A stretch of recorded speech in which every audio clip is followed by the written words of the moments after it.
Hello, everyone. I'm here for Elements of Madness. This is Lindsey Dunn, and today I'm here with Addison Heimann, director of Hypochondriac, and the star of that movie, Zach Villa.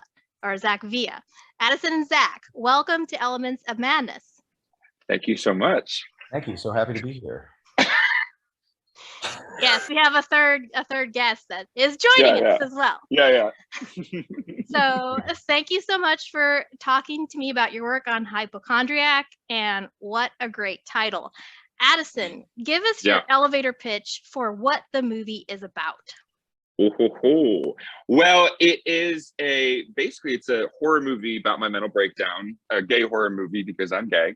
And basically it is a movie about a guy named Will, a young Potter, whose mother suffers from mental illness. And after not talking with her for a long time, she starts leaving these mysterious voicemails contacting him, telling him not to trust his friends, telling him not to trust anything in his workplace. And as that happens, he injures himself at work, and the confluence of events makes him think that he's dying. And at the same time, he starts being haunted by a mysterious man in a wolf costume who keeps appearing, trying to get his attention. And then that sends him on a journey to try to investigate why this is happening and how to make it stop.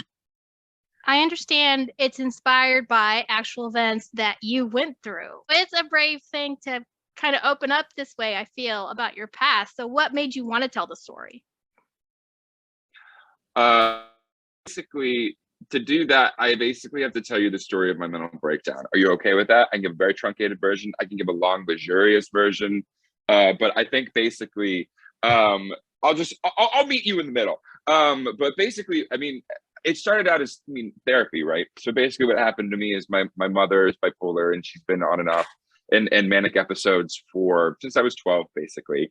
And I went home for Christmas, and I was alone with her, and she was being very emotionally manipulative, as she always is when she's like this. And I come back to LA, and I start experiencing these symptoms of head fog and dizziness and nausea, and I don't know what it was. So I was like, sure, you know what I'm going to do? Instead of visiting a doctor, I'll visit Dr. Google, because that seems to be the smartest thing to do.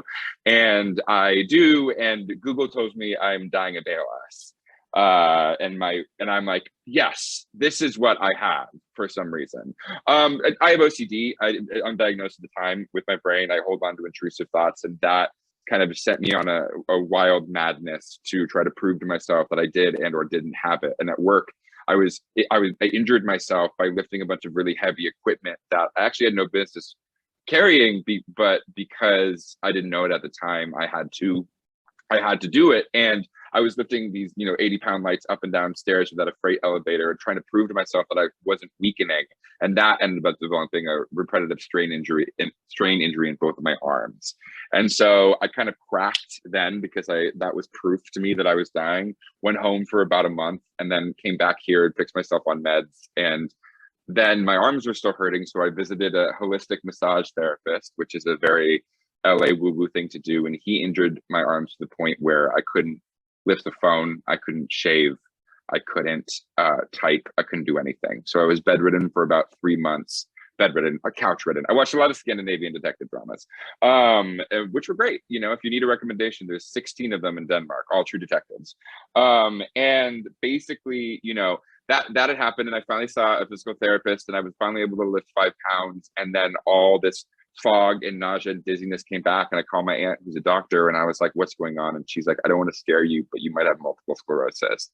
And I was like, cool. So I find a neurologist, and she's very kind to see me, and she emails me. She's like, what's going on? And I send her like a magnum opus, and I'm not able to type because I'm still in pain, so I'm doing it like via speech to text. And she emails me back, and she's like, come in, let's figure this out. And she gives me an MRI. She tests all my muscles and all this kind of situations. And then I get the test results back, and they come back negative, and then all my symptoms went away.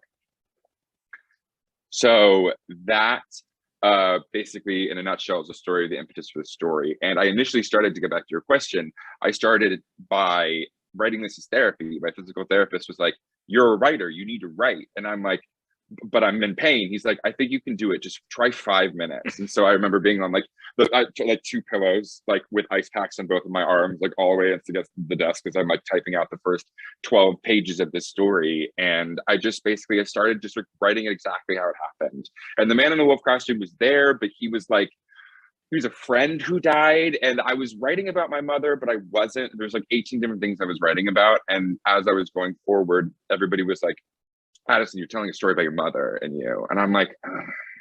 And they're like, that's the story. That's what you're trying to say. And so I did that. And then that ultimately became the script of what it is today. And once I started dropping, because you have the story, right? You have the story of what happened. But doesn't just because it happens doesn't make it interesting in terms of like telling your story on the screen. So I had to cut all those parts out, and then like under the lens of horror, decided to make a movie that was representative of my mental breakdown, not an exact retelling, but more of an emotional retelling to kind of have the audience experience what it feels like to crack, essentially. And so that's kind of because of that, and because like afterwards, like I found, telling my story was so important.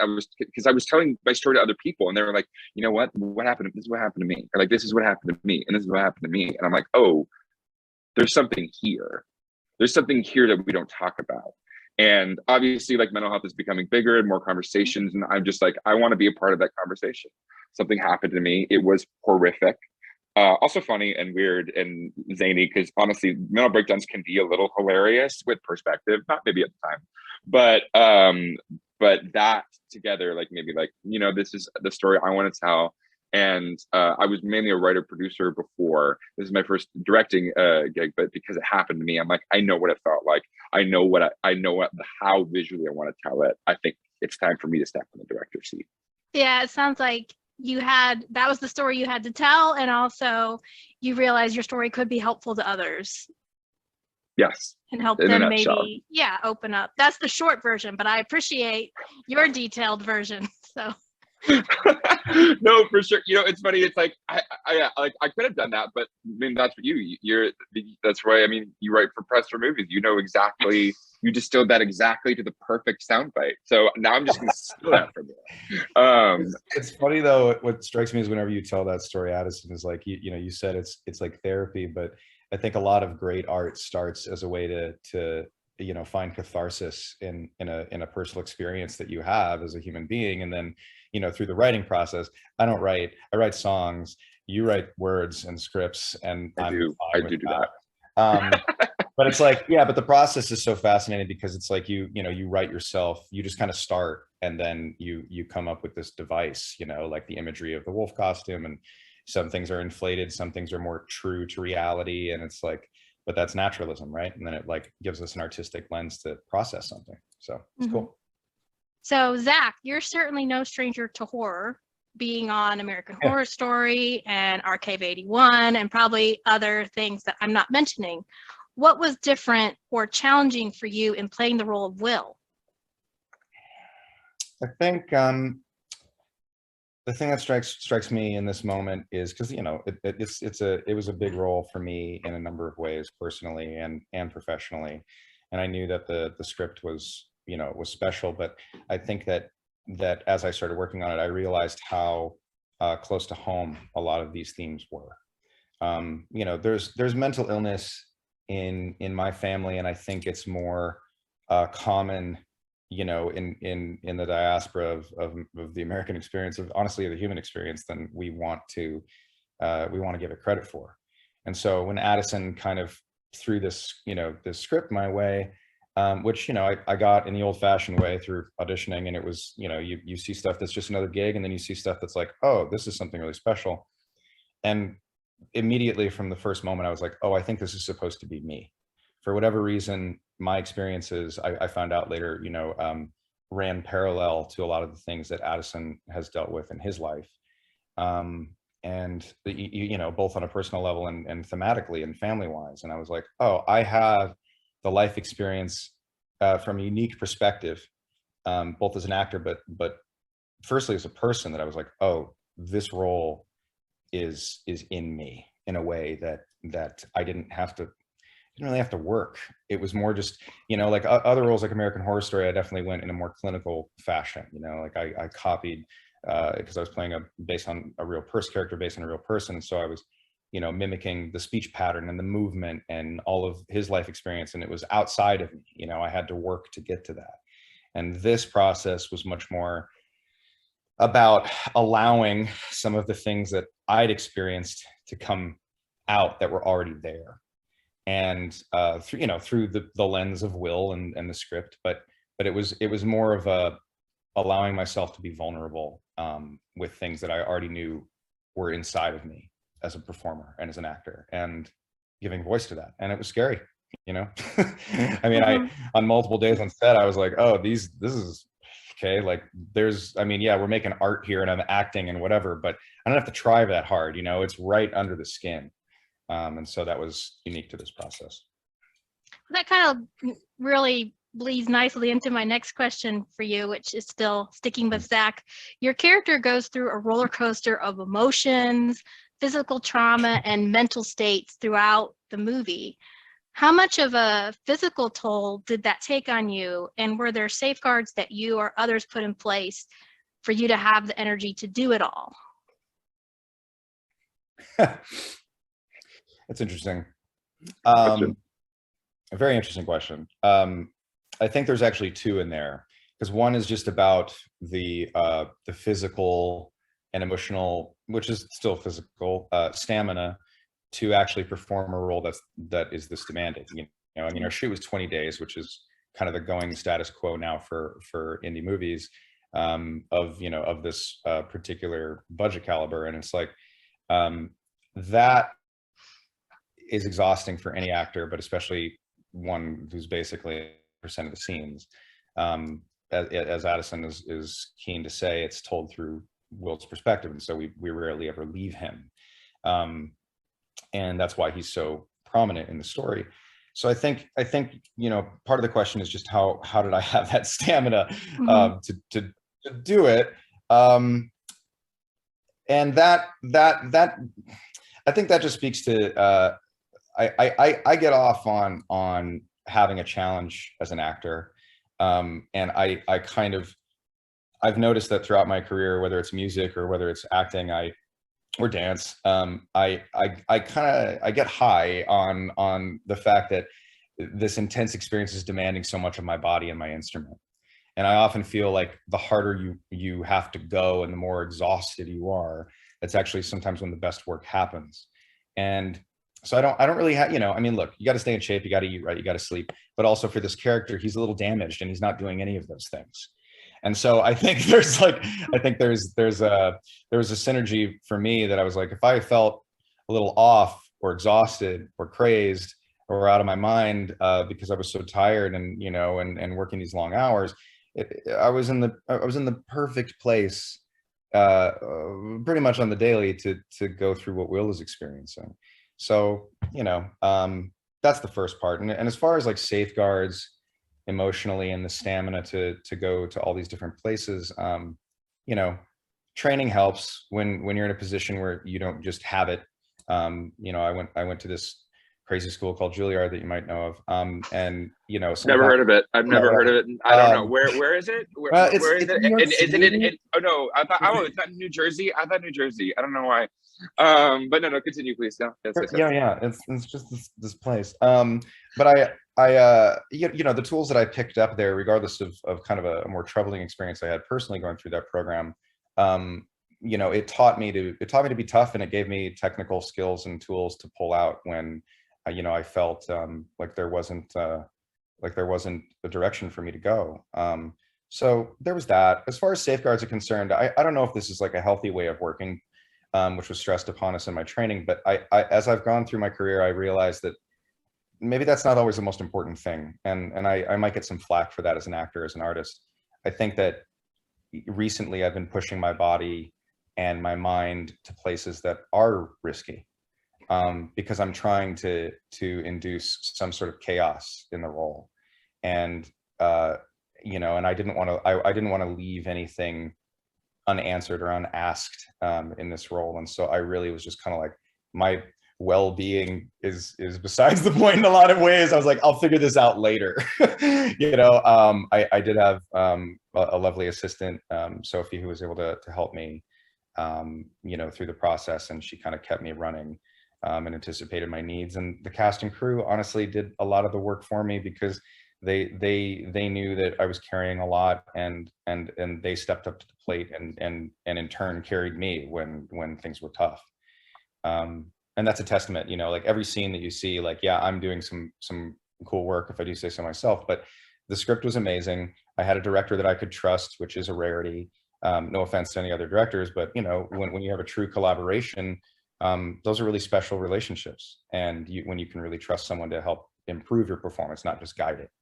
And so I had that in Addison, and then the cast, honestly, it couldn't have been better or more appropriate. And I just knew that if I was ever having an off moment or an off day, they would catch me. And if all else failed, you could hug a llama. You mean this llama? No. Oh. Addison, when I went through to see your previous work, a lot of it was identified as comedy. So how did you come to the decision to do Hypochondriac as a horror genre film? Yeah. I mean, like, honestly, the short answer is my mental breakdown. I mean, honestly, that's what happened. It's like, I did a bunch of stuff beforehand, like, in terms of comedy, like I did a web series about like sorority crime fighters trying to destroy evil frat scum. Like, I like did some, and I did some like Black Mirror, like comedy shorts, but they were darker. But I think honestly for me, like, I've always been a horror buff, but like when I went through it, it kind of shifted and changed what I found important. And so when it came to like starting to write this and why I wanted to make it a horror, I think specifically horror in such a great way, and has been doing this for decades, by the way, this isn't new, has a way of highlighting and elucidating things and that we deal with, mental health, trauma, like homophobia, sexism, all these things that have, and they're able to elicit it, highlight it in a way that's, both entertaining and chaotic and weird and crazy without being so messagey, if that makes sense. Like, I feel like there's this unbelievable creativity you get when you're like both trying to scare somebody and trying to entertain them, and also tell a story about real people going through real stuff. And like that confluence of, kind of what I was going through in my mental breakdown, I was like, oh, this is what I find important. This is actually what I find important. And so that's kind of how I went, and when I was creating the script, what I led with. We're talking before about this character of the wolf in the costume. And that can really be interpreted so many ways. And I know you probably don't want to answer the question, what does the wolf mean? But I mean, yeah. Go ahead. I mean, I think you're on a roll. I mean, listen. It's a pretty obvious metaphor, if I do say so myself. I don't think it's like people are going to see it and be like, oh, that means that he was upset about the Iran-Iraq-Contra affair. Like, it's like a pretty, I don't know why I said that. I'm sorry. But like, I'm like, it's the physical manifestation of his childhood trauma. That's what it is. I mean, like, and it's pretty obvious in it. And I think, and it's funny because like, obviously, like, let's call out the giant bunny in the room. But like, obviously Johnny Darko is one of my biggest, inspirations for this movie, specifically because in that movie you have like Patrick Swayze being like a total like cheese ball self-help guru, and you have the little girl dance squad, and you also have Donnie sitting on his bed crying with his mom, being like, how does it feel to have a wacko for a son? And she says it feels fantastic. I mean, that was in the same movie. And so, like I took all that, and I'm just like, to me, like, this, that's what the wolf represents. And and also I don't necessarily see the wolf as, and like, and this is also another thing, it's like everybody can make up their own mind what it means, because that's the beauty about art. once it's released, it's not mine anymore. So what you take from my interpretation, honestly, for just one, because I'd love to hear more ideas of what other people thought, because I think that's cool. And I think that's what art is great at, when it can be put at and be interpreted different ways, in the positive sense, because it's going to mean something to different people. But like, I think ultimately it's like everybody has their wolf. Everybody has their man in the wolf costume sitting in the corner, like that they try not to look at, but it's there, you know? And that's what happens with Will as he goes in his journey. He's like, the wolf's not a bad guy. He's just his trauma. And the more he ignores him, the more violent and grotesque he gets. And ultimately that, like, you know, is what I take away from it. And if other people don't take that away from it, then that's awesome. And I can't wait to hear their interpretations. You know what I mean? I'm curious what both of you found to be the hardest scene to film. I mean, it's got to be the same one, right, Zach? Are we thinking about the apartment? Yeah. The intimacy, the whole intimacy breakout. Those are hardest day, in my view. But if you have, there's a scene at the end of the movie where it's basically we were shooting in this dingy little studio apartment that was perfect for the movie, bad for everything else, because our base camp was like under a highway, so it was already bad circumstances, like, to begin with. And then on top of that, we have to have nudity, sex, violence, physical violence, and gore all on the same scene.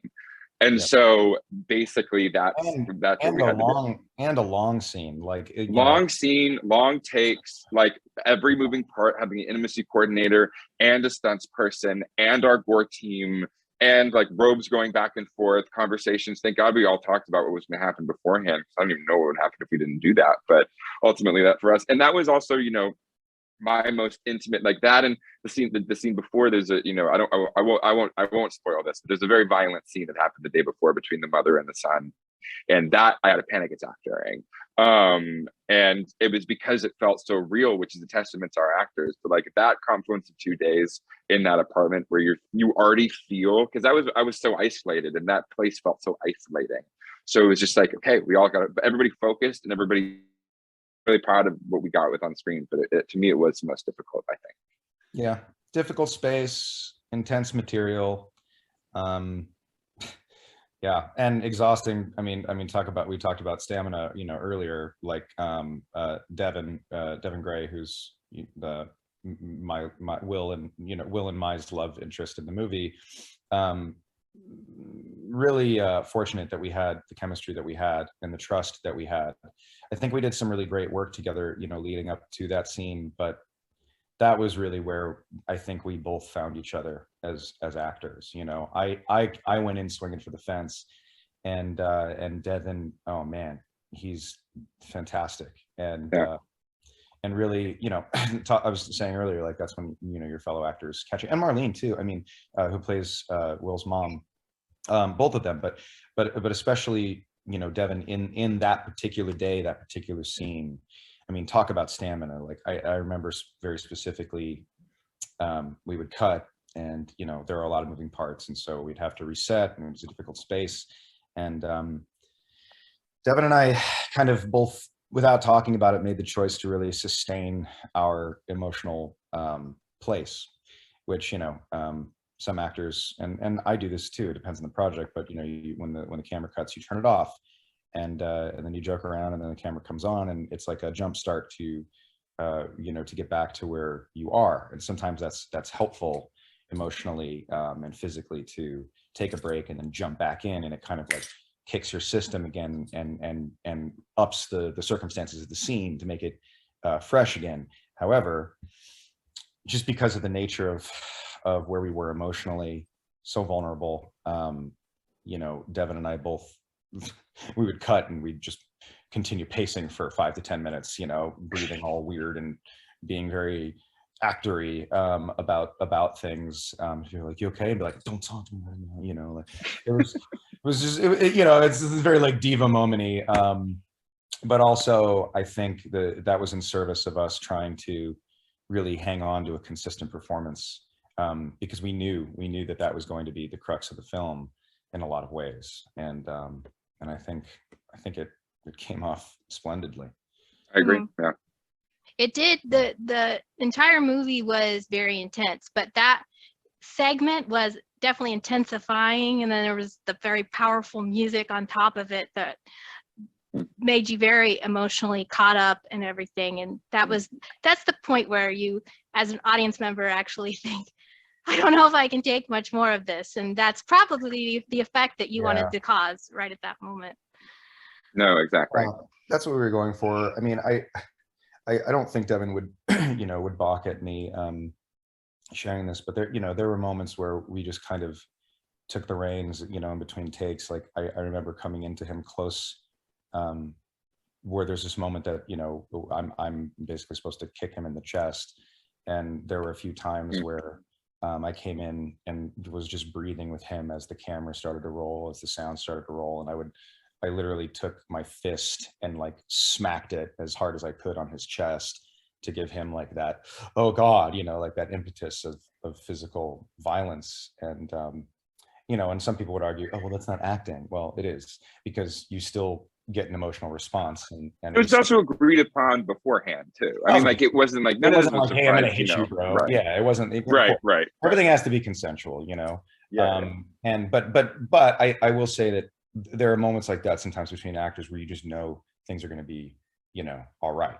And we really just kind of, again, had each other's backs and tried to sustain that. So where's the best place you guys would suggest to follow the film and keep up with updates? A website, a social media account? What would you recommend? Yeah, you can definitely follow, well, both Zach, because he actually has like followers because he's famous. But at Zach Villa is definitely a place because he loves to spam us with content because he cares about the movie and he's incredible. You can also follow, for specifically film updates, you can follow us on Instagram at hypochondriac.film. And if you want pictures of me and my director stuff, I guess you can follow me at AddieBear5, ADDYBEAR5. Johnny 5, do not disassemble. Thank you guys so much for talking to me today. Hypochondriac is showing at South by Southwest March 14th through the 17th, including an online screening. So be sure to check it out, or hopefully look for it at a streaming service or a theater near you in the near future. Theaters, but theaters the end of the summer. We're going to be in theaters. Oh, you heard it here first, folks. And so Addison and Zach, thank you so much for talking to me. And I will see all of the viewers next time on Elements of Madness. Goodbye. Woo.